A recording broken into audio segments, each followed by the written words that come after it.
Lucky जी, बहुत बहुत शुक्रिया, आपने अपना कीमती वक्त निकाला। पूर्व रॉ अधिकारी हैं लकी जी। लकी जी, ये केस जो है ये चर्चा का विषय तो बना हुआ है, लेकिन एक ओपन सीक्रेट के तौर पर मैं बार बार कह रहा हूं, कैसे ज्योति मल्होत्रा सभी के सामने थी, पाकिस्तान की अच्छी छवि पेश कर रही थी वो, और उसको इस बात का कहा जाता है कि पैसा मिलता था, इंकरेज किया जाता था कि पाकिस्तान अच्छा दिखाओ, अच्छा भी दिखाओ, लेकिन गद्दारी भी कर रही है, सेंसिटिव इंफॉर्मेशन भी दे रही है। आपको क्या लगता है एग्जैक्टली हुआ क्या होगा इस मामले में लकी जी? सर एक्चुअली देखिए, सबसे पहले तो मैं बात करना चाहूंगा सर, पाकिस्तान हाई कमीशन के अंदर जहां पर एक दानिश नाम का मतलब एक उनका हैंडलर कह दो, इनका काम ही है सर। देखिए एक्चुअली आईएसआई का काम या दुनिया के किसी भी एजेंसी का काम क्या है, अपने हाई कमीशन के अंदर रहना। किसी भी कवर आईडी में ये लोग टारगेट करते हैं उन लोगों को जो इन तक इंफॉर्मेशन पहुंचा सके सर। ज्योति उनमें से एक नॉर्मली क्या हो सकती है, एक स्पैरो हो सकती है सर, ठीक है, एक नॉन कवर एजेंट्स हो सकती है। एक्चुअली क्या है कि ज्योति अपने हैंडलर को क्या इंफॉर्मेशन दे रही थी, सबसे बड़ी चीज तो यह है कि उन्होंने ज्योति को टारगेट क्यों किया।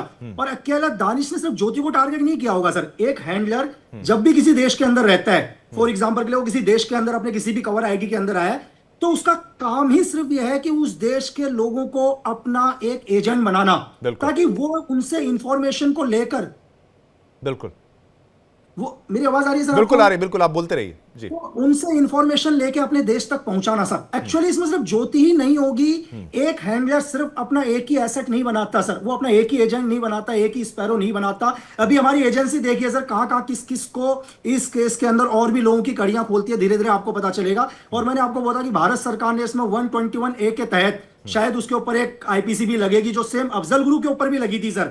लोगों को यह चीजें समझ में नहीं आ रही होगी कि एक मतलब एक 121A, ये तो हो सकता है कि हमारी एजेंसी ने इस चीज का खुलासा कर दिया, क्या एक बहुत बड़ा इंसिडेंट का भी रूप ले सकती थी सर ये चीज। बिल्कुल बिल्कुल बिल्कुल। लेकिन एक बात मुझे आप बताइए कि आप एक आम सिटीजन किस तरीके से इतना बड़ा यहां पर एक जासूस बन जाता है, और इसको लालच तो था, इसको शौक थे बड़े बड़े कि भाई यहां घूमना है वहां घूमना है, ये बातें सामने आती है, लेकिन कैसे एक आम सिविलियन के तौर पर, आप ज्यादा बेहतर समझते होंगे, पाकिस्तान किस तरीके से उनसे जानकारी लेती है? क्या उनसे पूछती है कि आर्मी की मूवमेंट कहां है, ये बताइए, क्या वहां की फोटोज लीजिए? क्योंकि ये तो ओपनली था कि भाई इसका यूट्यूब चैनल चलता है, ये ओपन प्लेटफॉर्म पर है, फिर ऐसे व्यक्ति का इस्तेमाल करना।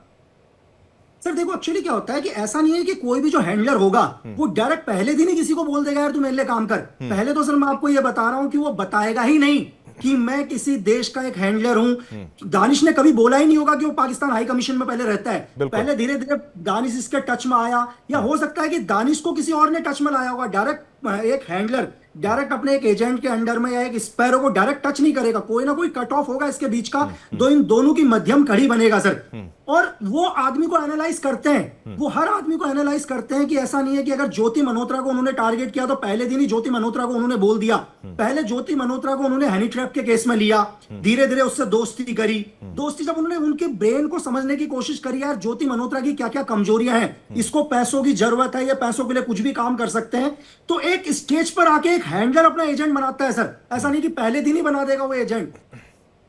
इसका मतलब है कि बहुत बहुत धीरे धीरे आराम आराम से स्टेप बाय स्टेप इंसान को उलझाते जाते हैं हनी ट्रैप। एक बार आप स्पैरो का जो शब्द का इस्तेमाल कर रहे हैं, स्पैरो एग्जैक्टली क्या है, अगर आप बता पाए? हाँ। देखो मैं आपको समझाने की कोशिश करता हूं कि दानिश, उसको एक मेन हैंडलर समझ लो सर आप। अगर भारत सरकार को पता भी चल जाता है कि दानिश पाकिस्तान का एक स्पाई है जिसकी वजह से हमारे देश के अंदर थ्रेट हो रहे हैं, तो हमारी गवर्नमेंट उसको अरेस्ट नहीं कर सकती सर। क्योंकि वियना 1961 के तहत हम किसी भी ऐसे आदमी को अरेस्ट नहीं कर सकते हैं जो हाई कमीशन में काम कर रहा हो। हम सिर्फ एक चीज कर सकते हैं कि उसे वापस वो उसके देश भेज देंगे, कि पाकिस्तान को बोल देंगे आप अपने इस आदमी को दोबारा बुला लो। लेकिन इस केस के अंदर क्या है, दानिश तो हैंडलर हो गया, स्पैरो क्या है सर? एक हैंडलर क्या होता है, एक ऐसे आदमी को टारगेट करता है जो उस तक मैसेज पहुंचा सके। यहां पर ज्योति का डायरेक्ट काम नहीं है। मैं जहां तक अभी मैंने एनालाइज किया या मुझे मेरे सोर्सेज से पता चला कि ज्योति ने अभी तक पाकिस्तान मिलिट्री से ऐसी कोई ट्रेनिंग नहीं ली है। हो सकता हो पाकिस्तान के कुछ एक आईएसआई के एजेंट से मिली हो, लेकिन ज्योति का सिर्फ एक ही काम है, इंफॉर्मेशन को पहुंचाना। मेरी बात समझ रहे हैं सर? वो इंफॉर्मेशन कुछ भी हो सकता है। ऐसा नहीं है कि ज्योति किसी आर्मी कैंप के अंदर या मिलिट्री एक्टिविटी के अंदर एंटर हो सकती है, लेकिन वो एक यूट्यूबर है, तो जगह जगह पर जाकर कुछ भी मतलब उसके पास एक कवर आएगी, एक यूट्यूबर की कवर आएगी। अब मैं इसको कवर आएगी नहीं बोलूंगा सर, क्योंकि मेरी नजरों में इस टाइम ज्योति मल्होत्रा एक पाकिस्तान की स्पैरो है, कवर आएगी एक यूट्यूबर का लेके चल रही है। बिल्कुल। ये महत्वपूर्ण आपने कहा। शिवदान जी मेरे साथ जुड़े हुए हैं। शिवदान जी थोड़ी सी माफी चाहेंगे, थोड़ा वक्त लगा आप पर आने पर, लेकिन महत्वपूर्ण था कि भाई यहां पर एक मिलिट्री पर्सपेक्टिव और एस्पियोनाज पर्सपेक्टिव से भी हमें समझना था कि आखिर क्या कुछ किया गया है। शिवदान जी, यहां पर मिलिट्री इंटेलिजेंस भी जांच पड़ताल करेगी, आईबी यहां पर जांच पड़ताल करेगी, और आपको क्या लगता है कि किस लेवल तक जा सकता है? कई नाम तो यहां पर जुड़ रहे हैं, लेकिन मुख्य सूत्रधार यहां पर यह मासूम दिखने वाला चेहरा, जो कि मासूम नहीं है, इस महिला ने देश के साथ गद्दारी की है। शिवदान जी देखिए, सबसे बड़ी गद्दारी तो इस महिला ने यह किया है कि पाकिस्तान की इमेज को पॉजिटिव रूप में दिखाना, बिल्कुल अपने यूट्यूब के द्वारा बिल्कुल अपना जो भी सिस्टम चला रही थी, जो पाकिस्तान जिसको पूरा दुनिया क्रिटिसाइज करती है, जो बिल्कुल आतंकवाद के रास्ते पर चल रहा है, उसकी पॉजिटिव इमेज दिखाना। नंबर 2, इस लेडी ने जाकर के पहलगांव में इंफॉर्मेशन कलेक्ट की जनवरी में, और उसकी सूटेबल टारगेट को इसने पाकिस्तान को बताया। बिल्कुल। देखिए, मैं अपनी आर्मी नॉलेज से आपको बता सकता हूं कि इस तरह के हमलों में सबसे जरूरी एलिमेंट होता है इंफॉर्मेशन का मिलना। तो इस लेडी ने उस जो पहलगांव में जो ये हमला किया है आईएसआई ने या उसके आतंकवादियों ने, उसका सबसे बड़ा इंपॉर्टेंट रोल इस लेडी ने निभाया, उसको इंफॉर्मेशन सप्लाई करके, और साथ साथ पाकिस्तान की इमेज को पॉजिटिव रूप में दिखा करके पाकिस्तान के लिए ऑडियंस तैयार कर रही थी हमारे देश में। उसके लिए एक तरह की सॉर्ट ऑफ अच्छी वेब तैयार कर रही थी पाकिस्तान के लिए। तो इस लेडी ने बहुत बड़ा देश के साथ गद्दारी की है, और इसको सख्त से सख्त सजा दी जानी चाहिए। इस तरह से इसने ये क्या है कि हमारे देश में जब से ये हमला हुआ है, आपको याद होगा कि कश्मीर में अंडरग्राउंड एजेंटों की सफाई के लिए अभियान शुरू हो चुका है। इसी प्रकार से हमें सीमावर्ती राज्यों में, जिनमें पंजाब, हरियाणा, इन सब राज्यों में भी इस तरह के एजेंटों की सफाई के लिए अभियान सरकार को चलाना चाहिए। बिल्कुल। और इन एजेंटों को ढूंढ करके और सख्त से सख्त कार्रवाई, शिवदान जी, सख्त से सख्त, मैं तो कार्रवाई कहता हूं ऐसी होनी चाहिए कि भाई सख्त कार्रवाई होनी चाहिए। बिल्कुल बिल्कुल। हाँ, उम्र कैद से बड़ी, मैं वो जो सजा है उसका नाम तो मैं नहीं लूंगा, लेकिन मैं कहूंगा या तो उम्र कैद या उससे बड़ी सजा जो है वो दी जानी चाहिए। लेकिन बिल्कुल बिल्कुल, ये फांसी के लिए बनता है ना कि भाई इससे बड़ा, अगर लोग वहां पर मरे, इतने ज्यादा लोग वहां पर मारे गए, शहीद हुए हैं, तो उसकी जिम्मेदार ऐसी ये जासूस हो सकती है, या ऐसे जासूस, इसको छोड़ दो तो और भी जासूस यहां पर मौजूद होंगे। मैं जाऊंगा वोरा साहब पर भी मैं जाना चाहूंगा, क्योंकि आखिरी के 1-2 मिनट बाकी हैं। वोरा साहब, क्या अब वक्त आ गया है कि भाई युद्ध की स्थिति थी, युद्ध की स्थिति चल रही है, अब कुछ ऐसे सख्त कानून बना दिए जाए और एक आध को एग्जाम्पल के तौर पर कर देना चाहिए कुछ ऐसा काम, वोरा साहब, कि संदेश चला जाए पाकिस्तान को भी, और इनको जो आशिकी ज्यादा हो रही है पाकिस्तान के साथ, इनको जरा भेजे पाकिस्तान में हम। वोरा साहब, ये आपकी बिल्कुल सही का कानून तो हमारे पास है, अब उनको लागू किया जाएगा, इंप्लीमेंट किया जाएगा, इसके अगेंस्ट सेक्शंस लगाए गए हैं, और इसके साथ इसका एक वीडियो कैमरामैन भी था जो हर जगह घूमता रहता है,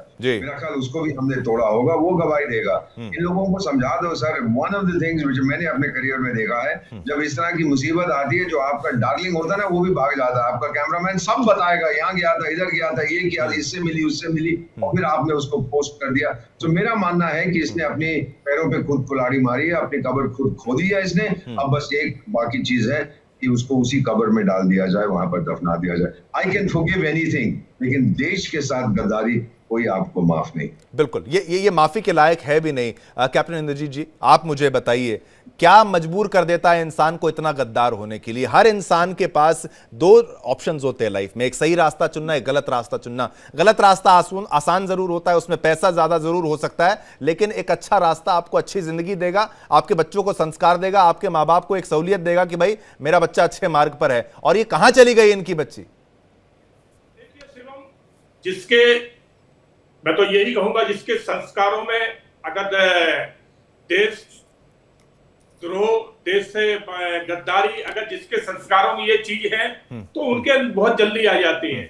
और जिसके संस्कारों में अपने देश के लिए मर मिटना, देश के लिए कुर्बान हो जाना, देश के लिए सब कुछ त्याग कर देना, उनके लिए कोई चीज मायना नहीं रखती, चाहे पैसा हो, चाहे कोई भी चीज हो। तो ये लोग जो बिकाऊ होते हैं, वो अपना ईमान जरासा में बेच देते हैं। तो ऐसे काफी लोग हैं जो पैसे के लिए बिक जाते हैं, और ज्योति के लिए तो मैं यही कहूंगा कि इनके साथ दो ही चीजें हो सकती, या तो पैसा तो है ही है इनके साथ मेन चीज है, और हो सकता है कि ये महिला है वहां के किसी पुरुष के साथ इनके संबंध रहे हो, ये भी कोई बड़ी बात नहीं, हो सकता है। लकी जी ने यही बात जो है वो बिल्कुल तरीके से कही थी, लेकिन समय इतना ही था। लकी जी 10 सेकंड में कुछ कहना चाहें तो बस। हाँ, मैं ये कहना चाहूंगा कि हम हिंदुस्तान में कहते हैं कि महिला और पुरुष बिल्कुल समान है। तो मैं कहना चाहूंगा जब हम 121(a) के तहत अफजल गुरु को फांसी की सजा दे सकते हैं, तो बिल्कुल फांसी देनी चाहिए और मिसाल देनी चाहिए, सब फांसी होनी चाहिए। शिवदान जी 10 सेकंड बस, उससे ज्यादा नहीं, 10 सेकंड। देखिए मैं ये कहना चाहता हूं, इस तरह के देशद्रोहियों के द्वारा ही हमारे जैसे 20 जो हमारे हैं जिन्होंने राष्ट्र के लिए युद्ध किया है, उनकी वजह से हम काम रहे इतने दिन तक। ये केवल ऐसे लोगों के कारण थे, इनको शीघ्र समाप्त किया जाना चाहिए। बिल्कुल फांसी होनी चाहिए, सभी का निष्कर्ष यहां पर निकला। बिष्ट साहब आपका धन्यवाद, शिवदान जी आपका धन्यवाद, इंद्रजीत जी आपका धन्यवाद, वोरा साहब आपका भी धन्यवाद, बहुत बहुत धन्यवाद। जिस तरीके से तो यहां पर सभी की सहमति है कि ऐसी सजा जो कि उम्र कैद से बड़ी हो, ये फांसी कहते हैं, और सहमत होना चाहिए। गद्दारों को इससे बड़ी और क्या सजा, इससे कम क्या सजा दी जानी चाहिए।